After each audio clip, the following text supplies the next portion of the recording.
غزہ میں 80% آبادی بے گھر ہو چکی ہے، اقوام متحدہ۔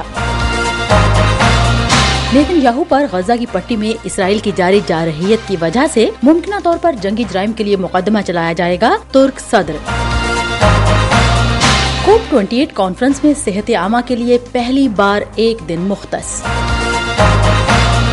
وائس آف امریکہ واشنگٹن سے اہم خبروں کے ساتھ سعدیہ زیب رانجھا۔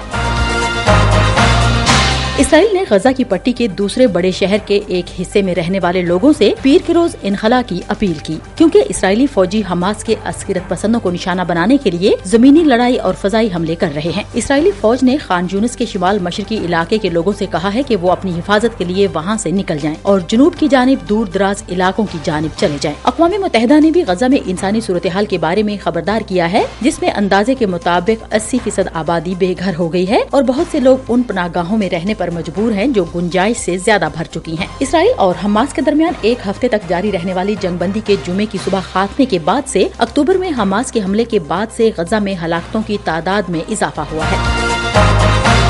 ہم وائس آف امریکہ واشنگٹن سے آپ سے مخاطب ہیں۔ ترک صدر رجب طیب ایردوان نے کہا کہ وزیراعظم بنیامین نیتن یاہو پر غزہ کی پٹی میں اسرائیل کی جاری جارحیت کی وجہ سے ممکنہ طور پر جنگی جرائم کے لیے مقدمہ چلایا جائے گا۔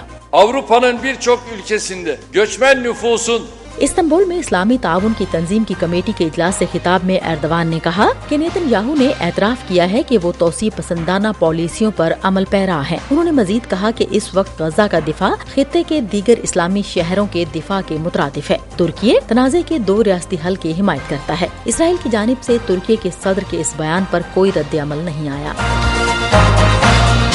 دبئی میں اقوام متحدہ کی موسمیاتی سربراہی کانفرنس کوپ 28 صحت عامہ کے مسائل پر بات چیت کا ایک دن پہلی بار مختص کرے گی، جس دوران اس بات پر توجہ مرکوز کی جائے گی کہ کس طرح موسمیاتی تبدیلی موت اور بیماری کا باعث بن رہی ہے۔ شرکاء کو امید ہے کہ قومیں اس کی بنیادی وجہ بننے والے کاربن کی آلودگی پر مزید کام کر سکتی ہیں۔ دریں اثنا بنگلہ دیش میں لوگ مچھروں سے پیدا ہونے والے ڈینگی بخار سے نبرد آزما ہیں، جہاں 2023 ملک میں وبا سے مرنے والوں کے لیے سب سے مہلک سال رہا ہے، جس دوران 1200 سے زیادہ افراد ہلاک اور 2.5 لاکھ سے زیادہ متاثر ہوئے ہیں۔ ہم وائس آف امریکہ واشنگٹن سے آپ سے مخاطب ہیں۔ بیلجیم کے دارالحکومت میں تقریباً 20,000 افراد نے عالمی حدت کا مقابلہ کرنے کے لیے ایسے میں مزید کارروائی کا مطالبہ کرتے ہوئے احتجاج کیا، جب 200 ملکوں کے مندوبین دبئی میں کوپ 28 کانفرنس کے لیے جمع ہیں۔ ڈھول کی آواز پر مارچ کرتے ہوئے مظاہرین نے بینرز لہرائے جن پر لکھا تھا کہ ایکٹ ناؤ، اور اس پر کرۂ ارض کو آگ کی زد میں ظاہر کرتے ہوئے لکھا گیا کہ دیر از نو پلانٹ بی۔ چینی فوج کے مطابق ایک امریکی بحری جہاز ان پانیوں میں چلا گیا جسے چین رینائی ریف کہتا ہے۔ چینی فوج کے ترجمان نے کہا کہ امریکی جہاز کی نگرانی کی گئی اور اس کا پیچھا کیا گیا، اور یہ کہ چین کے فوجی دستے اپنی قومی خود مختاری کا پختہ دفاع کرنے کے لیے ہر وقت ہائی الرٹ پر ہیں۔ امریکی بحریہ نے کہا ہے کہ ہم آزاد اور کھلے ہند بحر الکاہل کے لیے اپنے مشترکہ ویژن کی حمایت میں اپنے اتحادیوں اور شراکت داروں کے ساتھ مل کر کام جاری رکھنا ختم نہیں کریں گے۔ ہم وائس آف امریکہ واشنگٹن سے آپ سے مخاطب ہیں۔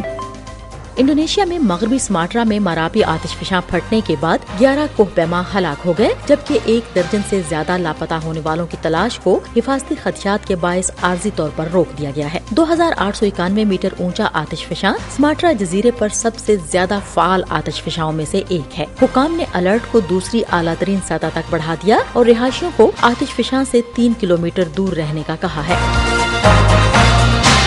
پیرس میں سینکڑوں افراد نے امیگریشن بل کی مخالفت اور 1983 کے ایکوالٹی یا مساوات مارچ کی 40ویں سالگرہ کی یاد میں مظاہرہ کیا۔ شرکاء کا کہنا تھا کہ وہ 40 سال بعد بھی کوئی پیش رفت نہیں کر سکے۔ شمالی افریقی پس منظر سے تعلق رکھنے والے نوجوانوں کا کہنا تھا کہ وہ مکمل طور پر اس ملک کا حصہ بننا چاہتے ہیں، نسل پرستی کو مسترد کرنا چاہتے ہیں اور برابری کے برتاؤ کا مطالبہ کرتے ہیں۔ تاہم ان کا کہنا تھا کہ ہمارا مسئلہ امیگریشن نہیں، نسل پرستی ہے۔